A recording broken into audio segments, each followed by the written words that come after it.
TRP king comedy ಪಂಚ್ನ Kiladi ಲಕ್ಷಾಂತರ ಜನರ ನೆಚ್ಚಿನ ಸ್ಪರ್ಧಿ ಗಿಲ್ಲಿಗಿಂತಲೂ ಧನುಷ್ ಗೌಡ ಮೊದಲು ಬಿಗ್ ಬಾಸ್ ಫಿನಾಲೆಗೆ ಎಂಟ್ರಿ ಕೊಟ್ಟಿದ್ದಾರೆ.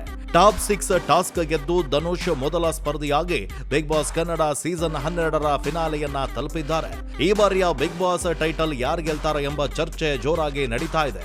ಗಿಲ್ಲಿ ನಟ ಅಂತ ಅನೇಕರು ಭರವಸೆಯನ್ನ ಇಟ್ಕೊಂಡಿದ್ದಾರೆ. ಮೊದಲು ಗಿಲ್ಲಿ ನಟ ಅವರೇ ಫಿನಾಲೆಯನ್ನ ಪ್ರವೇಶಿಸಬಹುದು ಅಂತ ಊಹಿಸಲಾಗಿತ್ತು. ಆದ್ರೆ ಟಾಪ್ 6 ಆಟದ ಆರಂಭದಲ್ಲಿಯೇ ಗಿಲ್ಲಿ ನಟ ಎಡವು ಬಿಟ್ರು. ರಕ್ಷಿತಾ, ಅಶ್ವಿನಿ, ರಘು, ಕಾವ್ಯ, ಧ್ರುವಂತ್ ಟಫ್ ಫೈಟ್ ನಲ್ಲಿ ಗೆದ್ದಂತಹ ಧನುಷ್ ಮೊದಲ ಸ್ಪರ್ಧಿಯಾಗಿ ಬಿಗ್ ಬಾಸ್ 12ರ ಫಿನಾಲೆಯನ್ನ ತಲುಪಿದ್ದಾರೆ. ಉಸ್ತುವಾರಿ ವಿವಾದದ ನಡುವೆ ಕಳೆದ ವಾರ ಧನುಷ್ ಮನೆಯ ಕೊನೆಯ ಕ್ಯಾಪ್ಟನ್ ಆದ್ರು. ಈ ಸೀಸನ್ನ ಕೊನೆ ಕ್ಯಾಪ್ಟನ್ ಆಗಿದ್ರಿಂದ ಅವರಿಗೆ ಕೆಲವು ವಿಶೇಷ ಅಧಿಕಾರಗಳು ಸಿಕ್ಕಿದ್ವು. ಟಾಪ್ 6 ಆಟದಲ್ಲಿ ನೇರವಾಗಿ ಸ್ಪರ್ಧಿಸುವ ಚಾನ್ಸ್ ಕೂಡ ಸಿಕ್ಕಿತ್ತು. ಅದನ್ನು ಅವರು ಚೆನ್ನಾಗಿ ಉಪಯೋಗಿಸಿಕೊಂಡ್ರು. ಕೊನೆಯ ಟಾಸ್ಕ್ ನಲ್ಲಿ ಜಯಶಾಲಿ ಆಗುವ ಮೂಲಕ ಫಿನಾಲೆಗೆ ಎಂಟ್ರಿ ಕೊಟ್ಟಿದ್ದಾರೆ. ಬಿಗ್ ಬಾಸ್ ಟಾಪ್ 6 ಆಯ್ಕೆಗಾಗಿ ಸ್ಪರ್ಧಿಗಳಿಗೆ ಟಾಸ್ಕ್ ಅನ್ನ ನೀಡಿದ್ರು. ಒಂದಿಷ್ಟು ಕಬ್ಬಿಣದ ಎಳೆಗಳನ್ನ ಬಳಸಿ ಟವರ್ ಅನ್ನ ಹತ್ತಬೇಕು.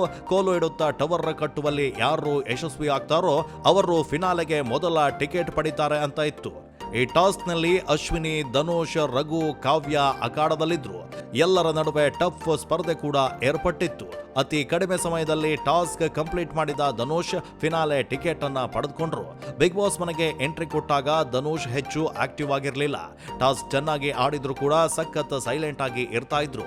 3 ಬಾರಿ ಮನೆಯ ಕ್ಯಾಪ್ಟನ್ ಆಗುವ ಭಾಗ್ಯ ಕೂಡ ಸಿಕ್ಕಿತ್ತು. ಉಸ್ತುವಾರಿಯನ್ನ ಚೆನ್ನಾಗಿ ನಿಭಾಯಿಸಿ ಕಿಚ್ಚನ ಚಪ್ಪಾಳೆಯನ್ನ ಕೂಡ ಪಡೆದುಕೊಂಡಿದ್ರು. ಅದರಂತೆ ಬಿಗ್ ಬಾಸ್ ನೀಡಿದ್ದ ಕೊನೆ ಟಾಸ್ಕ್ ನಲ್ಲಿ ಕೂಡ ಕಮಲ್ ಮಾಡಿ ಸಿಕ್ಕ ಅವಕಾಶವನ್ನ ಸೂಕ್ತವಾಗಿ ಉಪಯೋಗಿಸಿಕೊಂಡು ಇನ್ನುಳಿದವರನ್ನ ಹಿಂದಿಕ್ಕಿ ಮೊದಲ ಸ್ಪರ್ಧಿಯಾಗಿ ಫೈನಲ್ಗೆ ಪ್ರವೇಶವನ್ನ ಪಡೆದಿದ್ದಾರೆ. ಮತ್ತೊಂದು ಕಡೆ ಬಿಗ್ ಬಾಸ್ ಸೀಸನ್ 12ರ ಶೋನಲ್ಲಿ ಗಿಲ್ಲಿ ನಟ ಸಿಕ್ಕಾಪಟ್ಟೆ ಹೈಲೈಟ್ ಆಗ್ತಾ ಇದ್ದಾರೆ. ಹೊರಗಡೆ ಅಭಿಮಾನಿ ಬಳಗ ಹೆಚ್ಚುತ್ತಲೇ ಇದೆ. ಇನ್ಸ್ಟಾಗ್ರಾಮ್ ಫಾಲೋವರ್ಸ್ ಸಂಖ್ಯೆ 10 ಲಕ್ಷ ದಾಟಿದೆ. ಗಿಲ್ಲಿನೇ ಈ ಬಾರಿ ವಿನ್ನರ್ ಆಗಬೇಕು ಅನ್ನೋದು ಲಕ್ಷಾಂತರ ಜನರ ಕನಸು. ಇದರ ನಡುವೆ ಧನುಷ್ ಫಿನಾಲೆಗೆ ಮೊದಲ ಸ್ಪರ್ಧಿಯಾಗಿ ಎಂಟ್ರಿಯನ್ನ ಕೊಟ್ಟಿದ್ದಾರೆ. ಧನುಷ್ ಹೋಗಿದ್ದು ಎಷ್ಟು ಜನಕ್ಕೆ ಖುಷಿ ಇದೆ. ಧನುಷ್ ಬದಲು ಬೇರೆ ಯಾರು ಫಿನಾಲೆಗೆ ಮೊದಲ ಸ್ಪರ್ಧಿಯಾಗಿ ಎಂಟ್ರಿ ಕೊಡಬೇಕಿತ್ತು? ನಿಮ್ಗೇನನ್ಸುತ್ತೆ? ಕಮೆಂಟ್ ಮಾಡಿ ತಿಳಿಸಿ.